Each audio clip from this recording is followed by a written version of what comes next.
വിഷ്ണുശാലിനിയുടെ latest എപ്പിസോഡിൽ ആകെ പേടിക്കുന്ന ഹൈദ്രോസ് ആണെങ്കിൽ പണം ഞാൻ തരാം എന്നെ ഒന്നും ചെയ്യില്ലേ എന്നൊക്കെ പറയുമ്പോൾ ഇനി നീ ഞങ്ങൾക്കുള്ള പണം തരണ്ടടാ എന്ന് പറഞ്ഞിട്ട് രോഹിത്തിനോട് പറയുകയാണ്. രോഹിത്തെ, ഇവൻ്റെ ഓഫീസിൽ നിന്ന് നമുക്ക് തരാനുള്ള പൈസ എടുക്കാൻ പറയുകയാണ്. തുടർന്ന് രോഹിത്ത് വെളിയിലേക്ക് ഇറങ്ങി പോകുന്നുണ്ട്. എന്നിട്ട് പറയുന്നുണ്ട്, ഇനി പിന്നെ നിനക്ക് ഞങ്ങൾ പണം തരുന്നില്ല, അഥവാ തരികയാണെങ്കിൽ പണം പിരിക്കാൻ വരുന്നത് അവൻ തന്നെയാണ്, അവൻ്റെ നേരെ നിൻ്റെ കൈ പൊങ്ങിയാലുണ്ടല്ലോ എന്ന് പറഞ്ഞിട്ട് ഞാൻ വെച്ചേക്കില്ല എന്ന് പറഞ്ഞിട്ട് അങ്ങോട്ട് തറയിലേക്ക് വലിച്ചെറിയുകയാണ് ഈ ഹൈദ്രോസിനെ. അന്നേരം വീഴുകയൊക്കെ ചെയ്യുന്നുണ്ട്. എന്നും ചെയ്യല്ലേ, ഉപദ്രവിക്കല്ലേ എന്നൊക്കെ വിളിക്കുകയാണ്. അന്നേരം പറയുന്നുണ്ട്, ഇനി എൻ്റെ വീട്ടുകാർക്കെതിരെ നീ എന്തെങ്കിലും എവിടെയെങ്കിലും പറഞ്ഞു എന്നറിഞ്ഞാൽ എന്നിങ്ങനെ പറഞ്ഞ് വിഷ്ണു ഇങ്ങനെ വാൺ ചെയ്യുകയാണ്. അന്നേരം ഇല്ല എന്ന് പറയുമ്പോൾ, എന്നാലും നീ എൻ്റെ രോഹിത്തിനെ എന്ന് പറഞ്ഞിട്ട് ആ നെഞ്ചത്തേക്ക് ആഞ്ഞു ചവിട്ടൊക്കെ ഈ വിഷ്ണു കൊടുക്കുന്നുണ്ട്. എന്നിട്ട് വിഷ്ണു അവിടെ നിന്ന് ഇറങ്ങിയാണ്. ഈ സമയത്ത് രോഹിത്ത് ഈ ഹൈദ്രോസിൻ്റെ ഓഫീസിൽ നിന്നും പൈസ എടുത്തുകൊണ്ട് ഇറങ്ങുന്നുണ്ട്. അന്നേരം നമുക്കുള്ള പണം കിട്ടിയില്ലെന്ന് ചോദിക്കുമ്പോൾ കിട്ടിയെന്ന് പറഞ്ഞ് രോഹിത്ത് ഇങ്ങനെ കാണിക്കുന്നുണ്ട്. തുടർന്ന് ആ ജീപ്പിൻ്റെ പുറത്ത് വെച്ച് ബാഗ് എടുക്കുന്നുണ്ട് രോഹിത്ത്. അതിലേക്ക് പൈസയും വെച്ച് അവരവിടെ നിന്ന് പോകുന്നുണ്ട്. ഇതേ സമയം അവിടെ ഹോസ്പിറ്റലിൽ ശാലിനിയെ ഡിസ്ചാർജ് ചെയ്യുമെന്ന് പറഞ്ഞിട്ടുണ്ട്. അപ്പോൾ ശാരദാമ്മ തുടങ്ങിയൊക്കെ അടുക്കി പറക്കി വെക്കുകയാണ്. അന്നേരം ഡിസ്ചാർജ് ആവുമെന്ന് പറഞ്ഞതല്ലേ ഉള്ളൂ അമ്മേ, അതൊക്കെ അവിടെ കിടക്കട്ടെ എന്ന് പറയുകയാണ്. അന്നേരം എപ്പോഴാണെങ്കിലും പറക്കി വെക്കേണ്ടതല്ലേ, ഇനിയിപ്പോൾ ആ സമയത്ത് കിടന്ന് വെപ്രാളപ്പെടേണ്ടല്ലോ എന്ന് പറഞ്ഞ് ശാരദാമ്മ ഓരോന്നോരോന്നായി പറക്കി വെക്കുന്നുണ്ട്. സത്യഭാമയും രാഘവനാരും ഒക്കെ അവിടെ ഇരിക്കുകയാണ്. അന്നേരം ശാരദാമ്മയ്ക്ക് എപ്പോഴും എന്തെങ്കിലുമൊക്കെ ചെയ്തുകൊണ്ടിരിക്കണം എന്നൊക്കെ ഇങ്ങനെ സത്യഭാമൻ പറയുന്നുണ്ട്. എന്നിട്ട് രാഘവനാർ ചോദിക്കുകയാണ്, അല്ല വിഷ്ണു ഇതോടെ പോയി ബില്ലൊക്കെ അടയ്ക്കണ്ടേ, സെറ്റിൽ ചെയ്യണ്ടേന്ന് ചോദിക്കുകയാണ്. അന്നേരം അവൻ എന്തിനാ, നമ്മൾ മതിയല്ലോ എന്നിങ്ങനെ ഭാമ പറയുന്നുണ്ട്.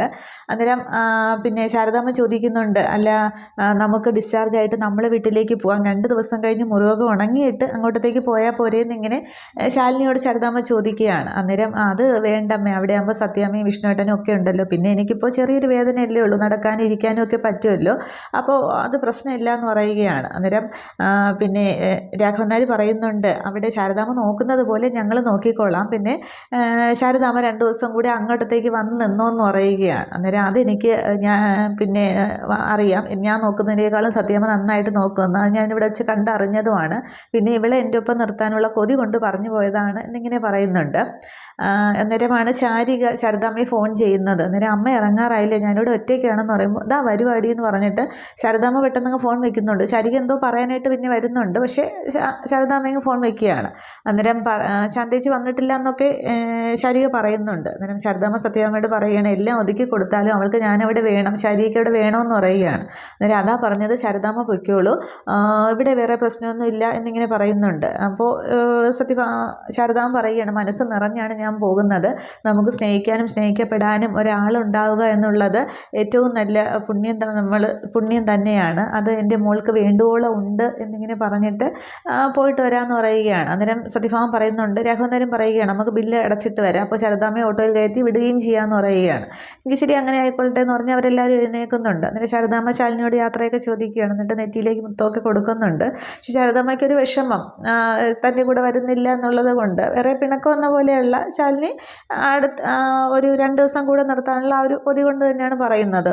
ഹോസ്പിറ്റലിൽ നിന്ന് ഇറങ്ങാൻ തരുമോ, റൂമിൽ നിന്ന് ഇറങ്ങാൻ തരുമോ ശാരദാമ്മ ഇങ്ങനെ തിരിഞ്ഞു നോക്കുന്നുണ്ട്. അന്നേരം കുഴപ്പമില്ല പൊയ്ക്കോ എന്നൊക്കെ ശാലിനി ഇങ്ങനെ പറയുകയാണ്. തുടർന്ന് അവരെല്ലാവരും പോകുന്നുണ്ട്. തുടർന്ന് ശാലിനിയാണെങ്കിൽ അന്ന് കോളനിയിൽ പോയ കാര്യങ്ങൾ, ശിവൻ വെല്ലുവിളിച്ചതൊക്കെ ഓർത്തിങ്ങനെ കിടക്കുമ്പോൾ പ്രകാശനാണെങ്കിൽ റൂമിലേക്ക് ചേച്ചി എന്ന് പറഞ്ഞ് വിളിച്ചുകൊണ്ട് വരുന്നുണ്ട്.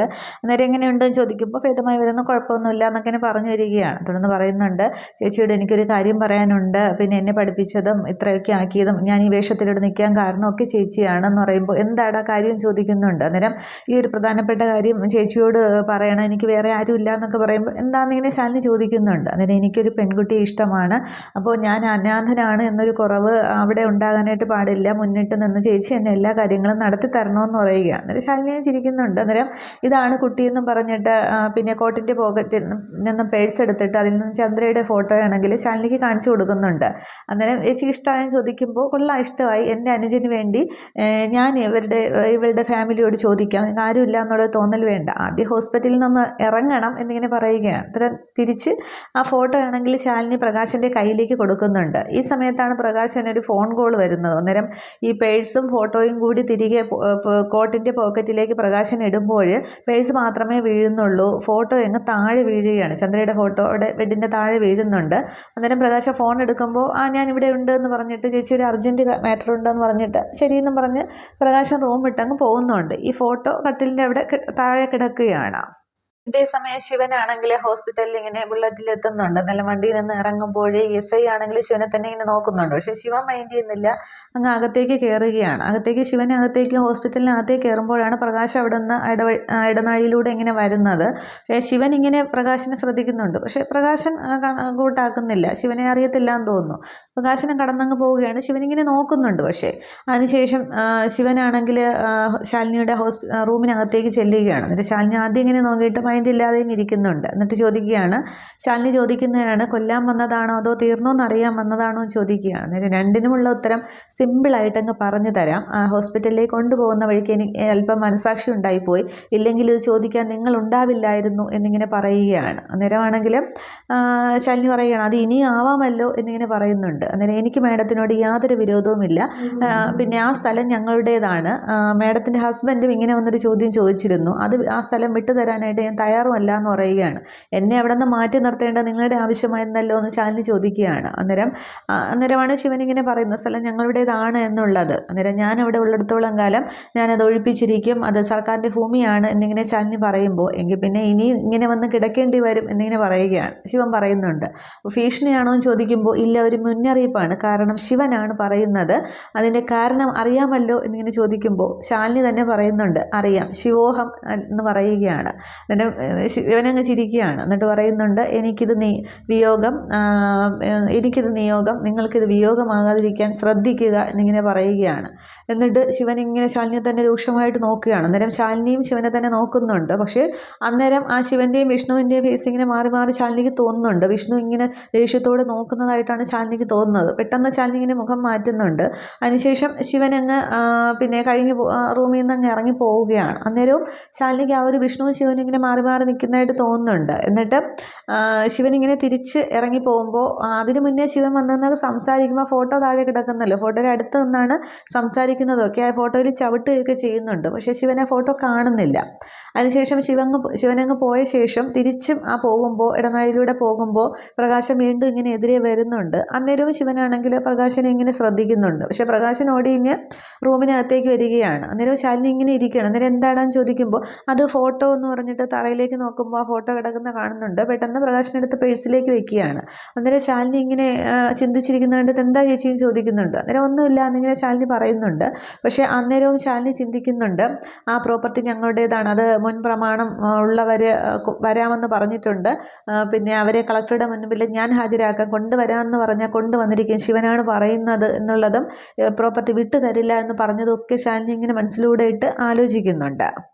ഇതേസമയം ആൻ്റണി ഒരു കൂട്ടുകാരനും കൂടി ഒരു ഡെമ്മി കൊലയാളി വേണമെന്ന് പറഞ്ഞില്ലേ, അയാൾ അന്വേഷിച്ചൊരു സ്ഥലത്തേക്ക് ചെല്ലുന്നുണ്ട്. അന്നേരം കാറ് നിർത്തിയിട്ട് അവരിങ്ങനെ ചുറ്റും നോക്കുകയാണ്. അന്നേരം കാണുന്നില്ലല്ലോ എന്ന് പറയുമ്പോൾ ഒന്ന് വിളിക്കുക എന്ന് പറയുകയാണ്. അന്നേരം ചെമ്പല്ലി എന്നിങ്ങനെ പേരെടുത്ത് വിളിക്കുമ്പോൾ ഒരു ഗുണ്ട ആണെങ്കിൽ ഒരു കാറിൻ്റെയൊക്കെ മറവിൽ നിന്ന് ഇങ്ങനെ അങ്ങോട്ട് ഇറങ്ങി വരുന്നുണ്ട്. അന്നേരം സാറന്മാരെന്താ എന്നെ കാണാനായിട്ട്, സാധാരണ നമ്മളൊക്കെ ആണല്ലോ സാറന്മാരെ കാണാനായിട്ട് അങ്ങോട്ട് വരാറുള്ളത് എന്ന് ചോദിക്കുന്നുണ്ട്. അന്നേരം ആവശ്യം വന്നാൽ വന്ന് കാണുകയല്ലേ വഴിയുള്ളൂ എന്ന് ആൻ്റണി പറയുകയാണ്.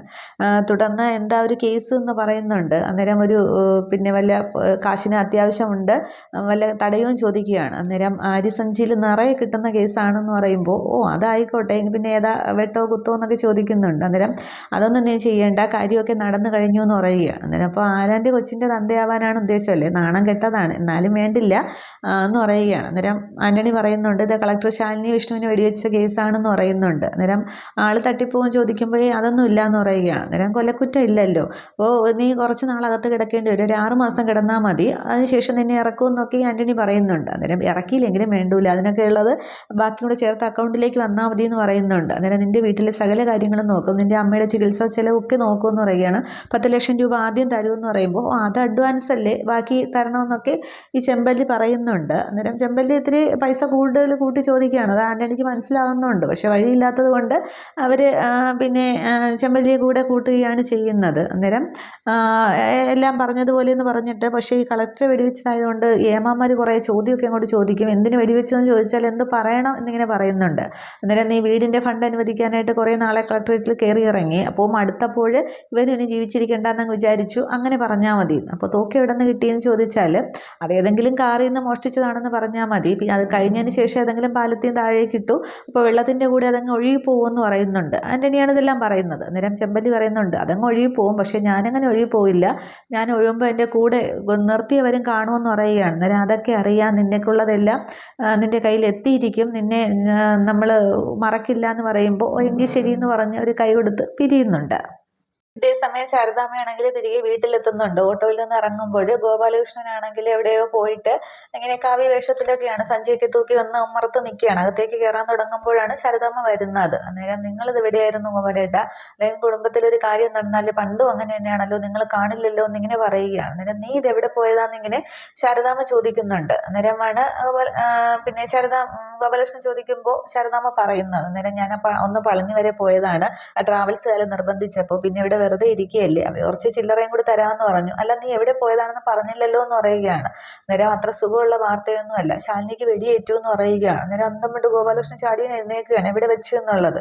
അന്നേരം ആ പരുത്തിക്കുന്ന് കോളനി ഒഴിപ്പിക്കാൻ പോയപ്പോഴാണെന്ന് പറയുമ്പോൾ, അല്ല വിഷ്ണു കൂടെ ഉണ്ടായിരുന്നോ, ഇനി വിഷ്ണുവിനെങ്ങാനും വെച്ചത് മാറിക്കൊണ്ടതാണോ എന്ന് ചോദിക്കുകയാണ്. അന്നേരം അങ്ങനെയൊന്നും അല്ല എന്നിങ്ങനെ പറയുകയാണ്.